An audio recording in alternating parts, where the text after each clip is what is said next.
I'm really thrilled to welcome our first speaker. She's all of 23 years old and is already monitoring elections in Kenya, teaching girls how to code, and frankly, changing her country and the world. Her name's Angela Odour, and she's here from Ushahidi, AkiraChix, and iHub. So I'd like to welcome Angela to the stage. Angela, welcome. Thank you. She's our brave first speaker and just got here not even 2 days ago. So we're thrilled to hear from you. Thank you. Thanks so much. I am Angela Odour. I am a software developer with Ushahidi, and I am also a co-founder and member of AkiraChix, where I serve as a content manager. So I'm just going to be sharing the Kenyan Tech scene and what exactly it is we're doing there, and how we're trying to have some level of good using tech. So I'll take you back to a very dark time in Kenyan history. This is 2007, 2008. I was 18 years old. I was getting to vote for the very first time and was extremely excited. Obviously stood in line for about 6 hours before I cast my vote like all other Kenyans. And just waiting to hear what the results were. 2 to 3 days later, the results are announced and all hell breaks loose. 1,500 people are killed, over 500,000 are displaced. The mainstream media is busy playing cartoons and showing movies while the country is literally burning, and the government is trying to downplay the severity of the situation. I am stuck in my house with my family. I have no idea what's going on everywhere else. Much like all other Kenyans, we don't know what the security situation is like. This is when Ushahidi was born. Ushahidi is a Swahili word that means testimony. So what about 5 Kenyan bloggers did was create a platform through which ordinary Kenyans could share stories of what was happening to them on the ground, effectively giving them a voice when no one else could or would. This web platform allowed for people to share information via SMS, email, Twitter, and the web form, revolving around. It could be riots, somebody breaking into my house, or somebody burning a house somewhere else, and have all that information shown on the map, as you can see on that screen right now. The device that we targeted was a default device, which is the mobile phone.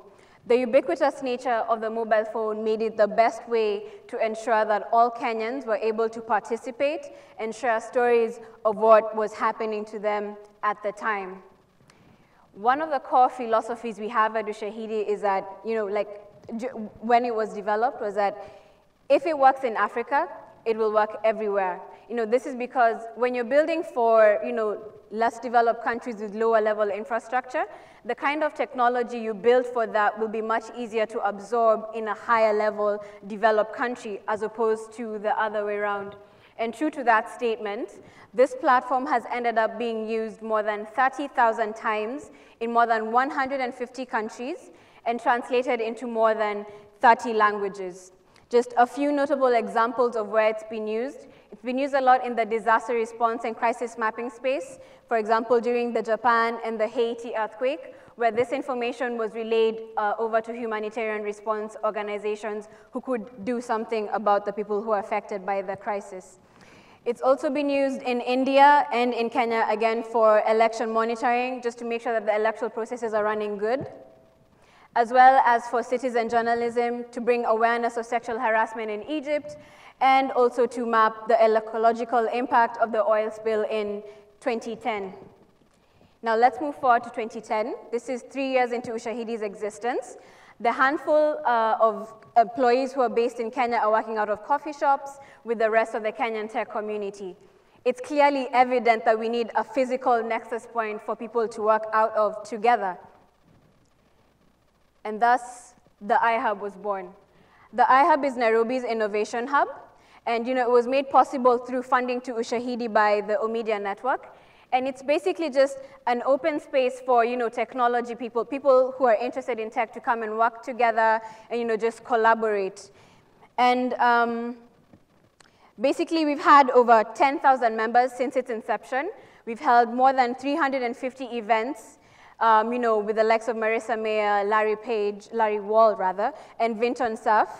And one such organization that came out of the iHub among the 150 is AkiraChix, which I helped co-found in 2010 while I was interning at the iHub.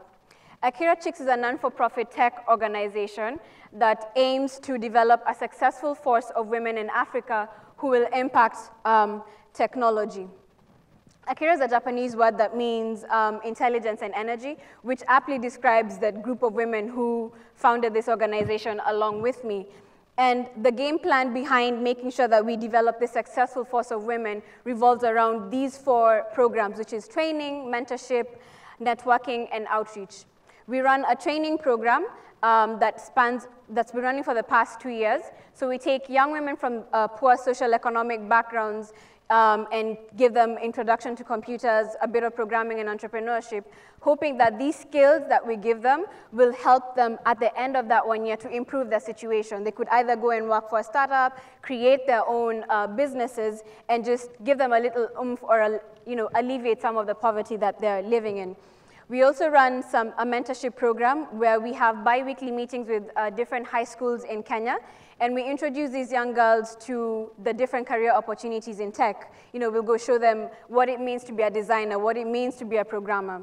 We also hold networking events revolving around bringing all these women from different walks of life. It could be high school girls, it could be university students, it could be women who are already working in tech, just to make sure that they collaborate with each other and learn from each other. Let's move on to 2012. It's now 2 years after the iHub was formed, and a lot of big things that are coming out of it. One of which is the iHub consulting arm. And this arm of the iHub exists for 2 reasons. To ensure that local tech people in Kenya attain some level of global competitive advantage, as well as to make sure that they develop solutions that are needed, or that the processes that they're using to develop some of these technology stuff very well. Next up, we have the iHub cluster. We're basically building the very first supercomputer cluster in pan-emerging Africa, and we've made very great steps to make sure this happens over the past few weeks. We also have iHub Research, who share stories on the local tech community after conducting a lot of research, and they've gained a lot of insight that has helped us figure out what are the different ways to come up with solutions that are relevant to our markets. We also have the very first user experience lab in sub-Saharan Africa that's going to have a state-of-the-art testing and design area within the iHub. I'll take you now to current state of affairs in my country. It is now March 2013. I am 23 years old. Again, I stood in line for more than 6 hours to cast my vote. I'm a bit unsure of what exactly is going to happen based on what happened the last time, but I'm still eager to protect my vote. This is where uchaguzi comes in. Uchaguzi is a Swahili word for elections, and the strategy behind this platform, which is just a slight modification of the Ushahidi platform, is to make sure that we were going to have a free, fair, peaceful, and credible elections. And it came in 3 parts. We have the data, where we mobilize ordinary citizens to share information about any irregularities with us via SMS, email, and Twitter. Then we also had the verification part, where we had processes to make sure that the information we received was actually credible. And then the response aspect of it, where we escalated whatever verified information we had received, just to make sure that whatever information we have received is actually acted upon.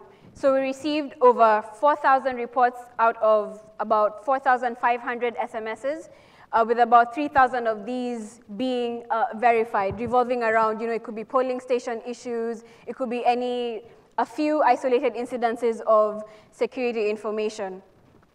Now, at Ushahidi, we tend to say that tech will only contribute to about 10% of the success of your initiative. The other 90% is the people. So we had, between February and March during the elections, we held several community working groups to help us with the planning, the community outreach, the social media campaigns, how to get word out to get people to use our platforms, as well as setting up different teams that were going to be activated between March 1st and March 2nd to help us process the incoming information. I'm running out of time, so I'm going to rush through the other parts. So we had over 200 people who are trained locally and globally who are helping us around the clock, 24 hours a day between March 2nd and March 9th when the results of the elections were announced. And this is a clear demonstration of how this 90% made a difference. One of my colleagues, Daudi Wera, likes to say that technology can be more radical than throwing stones, and this was a very good example of it.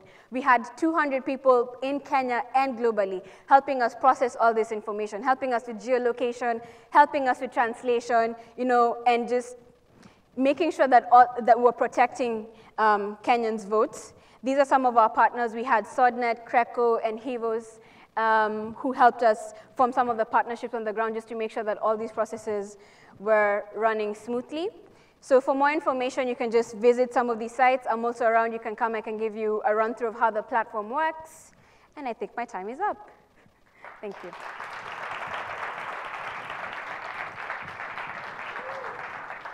Thank you. Thank you, Angela.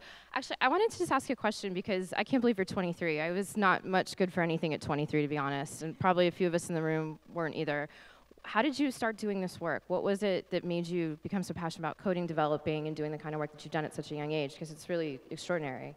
So I was introduced to the iHub right when it was launching by Jessica Colasso, who's actually the iHub research lead. She just pushed me. She was like, hey, come to the iHub, see how everything is working out. Started off as a volunteer, and I was in third year at the time, so Eric offered me as an internship at the iHub. I worked there for 3 months. So how old were you at that point? I was, 21? You were 21, and you had never done this work before, ever before. This was your first introduction. I guess you could say so. Wow. Yeah. But generally, I don't think I would have become a developer if it wasn't for the iHub and the exposure to the Ushahidi community. It's been amazing. We're so honored to have you here at South by Southwest. So actually, Indra's going to be around all day. We really encourage all of you to talk to our tech fellows that are here. It's an amazing group, and they all have really incredible work and personal stories. They'll be here all day, and they'll also be at our event later tonight. So please do find a way to connect with them today so you can meet more amazing people like Angela. Thanks so much. Thank you.